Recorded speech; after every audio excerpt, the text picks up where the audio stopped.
Video like जरूर कर लीजिए और ऐसे वीडियो लगातार फ्री में पाने के लिए चैनल को तुरंत सब्सक्राइब कर लीजिए और बेल आइकन को जरूर टैप कर लीजिए ताकि आगे भी सारे वीडियो आपको मिलते रहे। यूट्यूब में फॉलो करते हैं तो प्लीज ये वाला फ्री टेलीग्राम चैनल जरूर ज्वाइन कर लीजिएगा। सारे नोटिफिकेशन सारे अपडेट यहीं पे आते हैं, ध्यान रखिए। नमस्कार दोस्तों, मैं Kirti Goyal study for civil service में आप सभी का स्वागत करती हूँ। जो भी बच्चे यूपीपीसीएस एग्जाम की प्रिपरेशन कर रहे हैं वो स्टडी फॉर सिविल सर्विस का पेड कोर्स ज्वाइन करके कंप्लीट प्री प्लेसमेंट्स की तैयारी कर सकते हैं। ज़्यादा जानकारी के लिए डिस्क्रिप्शन बॉक्स में जो नंबर दिए गए हैं उन पर मैसेज करके आप जानकारी ले सकते हैं। अदरवाइज आप स्टडी फॉर सिविल सर्विस के ऐप पर जाकर वहां से कोई भी कोर्स परचेज कर सकते हैं। आज हम इस लेक्चर में क्या करने वाले हैं, ज्योग्राफी की पीवाईक्यू जैसे कि डेली आपको क्लास प्रोवाइड होती है। चलिए बिना देरी के करते हैं हम आज का लेक्चर स्टार्ट। सबसे पहले आपको स्क्रीन पर प्रश्न दिख रहा है। प्रश्न क्या है कि सूची 1 को आपको सूची 2 से मिलाना है। सूची 1 में क्या दे रखी है, आपको जलप्रपात दे रखी है और सूची 2 में आपको नदी दे रखी है। मतलब कौन सा जलप्रपात और कौन सी नदी मेल खाती है आपको वो बताना है। तो चलिए देखते हैं यहाँ पर सही आंसर आपका क्या निकलता है। सबसे पहले हम देखते हैं दूध सागर जो जलप्रपात है वो कहाँ है, मांडवी में हो जाएगा। अगर हम डुडुमा जलप्रपात की बात करें तो यह मचकुंड में हो जाएगा। गोकक की बात करें तो यह घाट प्रभा हो जाएगा। जोग की बात करते हैं तो यह शरावती हो जाएगा। मतलब यहाँ पे आपका ऑप्शन ए बिल्कुल सही बैठ रहा है, तो ऑप्शन ए यहाँ पे सही आंसर आपका हो जाएगा। चलिए अब हम अगले प्रश्न को देख लेते हैं। अगला प्रश्न क्या कहता है, निम्नलिखित युग्मों में से कौन सा सुमेलित नहीं है। पूछा है कौन सा सुमेलित नहीं है। सबसे पहले शिव समुद्रम प्रपात कावेरी में है, क्या ये सही है, तो यह बिल्कुल सही है। चूलिया प्रपात चंबल में है, यह भी बिल्कुल सही है। जोग प्रपात कृष्णा में है, नहीं, यह जोग प्रपात जो है कृष्णा में नहीं है, यह गलत आंसर हो जाएगा। आपको मुझे कमेंट करके बताना है यह कहाँ पर है। ऑप्शन डी है धुआंधार प्रपात नर्मदा, यह भी बिल्कुल सही है। तो यहाँ पे ऑप्शन सी क्या, ऑप्शन सी बिल्कुल गलत। और आपसे पूछा है कि यहाँ पर कौन सा सुमेलित नहीं है, तो ऑप्शन सी सुमेलित नहीं है और यहाँ पर ये सही आंसर हो जाएगा। चलिए हम अगले प्रश्न को देख लेते हैं। भारत की निम्न जलप्रपातों में से कौन सा गोवा में स्थित है। पूछा है गोवा में कौन सा स्थित है, तो यहाँ पे दूध सागर जलप्रपात गोवा में स्थित है। ऑप्शन बी बिल्कुल सही हो जाता है। चलिए हम अगले प्रश्न को देख लेते हैं। निम्नलिखित में से कुंचिकल जलप्रपात की सही ऊंचाई कौन सी है। कुंचिकल जलप्रपात की जो सही ऊंचाई है वो 455 मीटर है। ऑप्शन डी यहाँ पर बिल्कुल सही यहाँ पर हो जाता है। चलिए हम अगले प्रश्न को देख लेते हैं। अगला प्रश्न क्या कहता है, वेबनाथ झील कहाँ है। तो वेबनाथ झील कहाँ है, आंध्र प्रदेश में, केरल में, ओडिशा में या फिर तमिलनाडु में। यहाँ पे सही आंसर की बात करते हैं, ऑप्शन बी यहाँ पर बिल्कुल सही हो जाता है। जो वेबनाथ झील है वो केरल में स्थित है, ऑप्शन बी सही हो जाएगा। अगले प्रश्न को हम देख लेते हैं। निम्नलिखित में से कौन दो भारतीय राज्यों की साझेदारी वाली झील है। चिल्का, कोलेरू, लोनार या फिर पुलिकट। यहाँ पे पूछा है दो भारतीय राज्यों की जो साझेदारी वाली झील है वो कौन सी है, तो वो यहाँ पे पुलिकट है। ऑप्शन डी बिल्कुल सही यहाँ पर हो जाता है। चलिए हम अगला प्रश्न देख लेते हैं। भारत के किस राज्य में फुलहर झील स्थित है।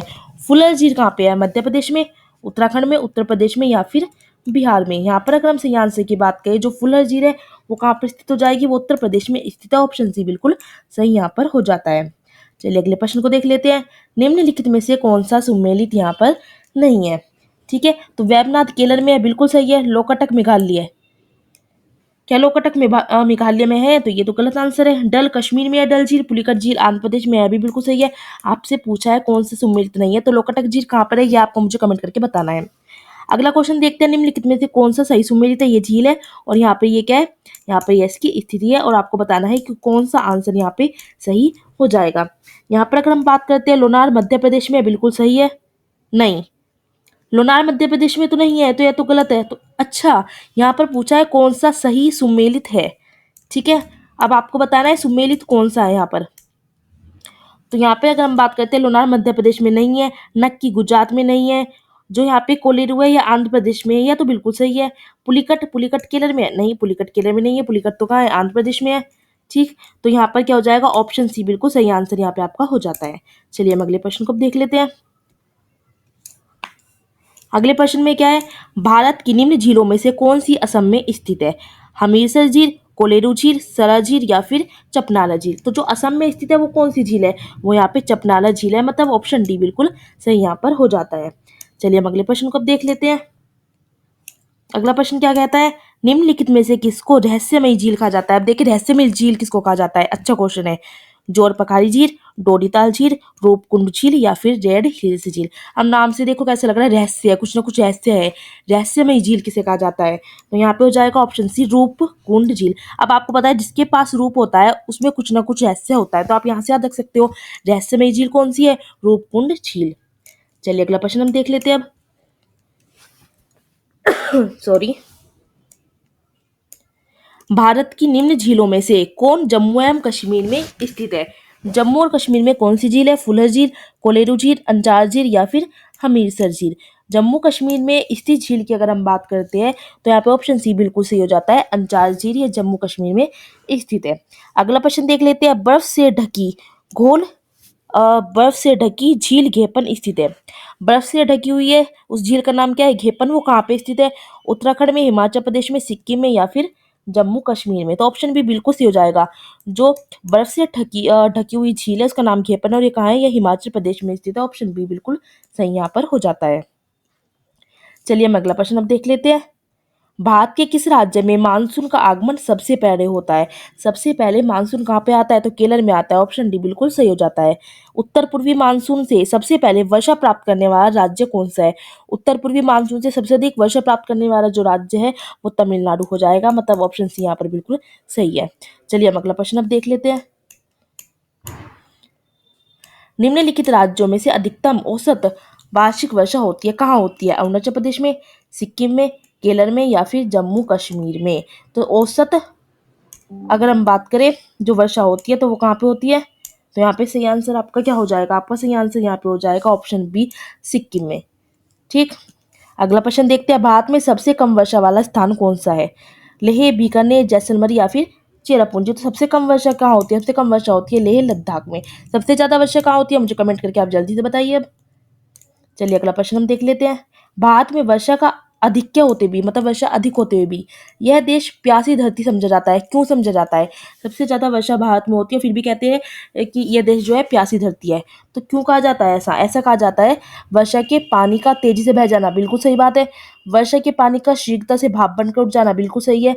वर्षा का कुछ थोड़े ही महीनों में जोड़ना है, अभी बिल्कुल सही है। मतलब उपयुक्त सभी तीनों ये जो कारण दिए ये सही है। इसी वजह से देश को प्यासी धरती कहा जाता है। चलिए अगला प्रश्न देख लेते हैं।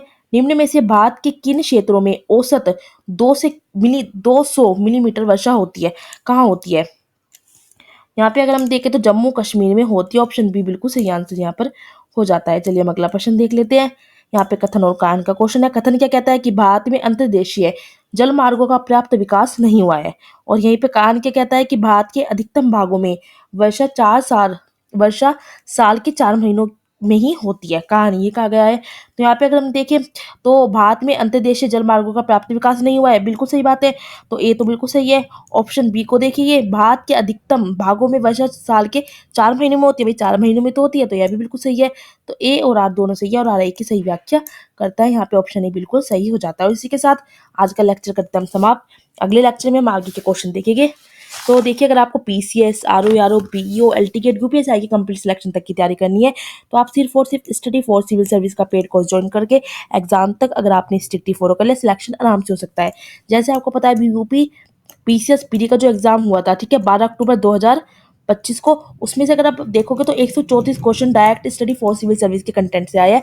हम आपको प्रूफ दिखाते हैं शॉर्ट वीडियो बना के, आप शॉर्ट्स में चेक कर सकते हो। ठीक है, तो 134 क्वेश्चन तो इतने हैं कि आप कट ऑफ आराम से पार कर सकते हो। तो जाइए स्टडी फॉर सिविल सर्विस के पेड कोर्स को जल्दी से ज्वाइन करिए। ज़्यादा जानकारी के डिस्क्रिप्शन बॉक्स में जो नंबर दिए गए हैं उन पर मैसेज करके जानकारी ले सकते हैं। अदरवाइज स्क्रीन पर जो आपको नंबर दिख रहे हैं इन पर मैसेज करके आप जानकारी ले सकते हैं। चलिए मिलते हैं हम नेक्स्ट लेक्चर में, तब तक क्या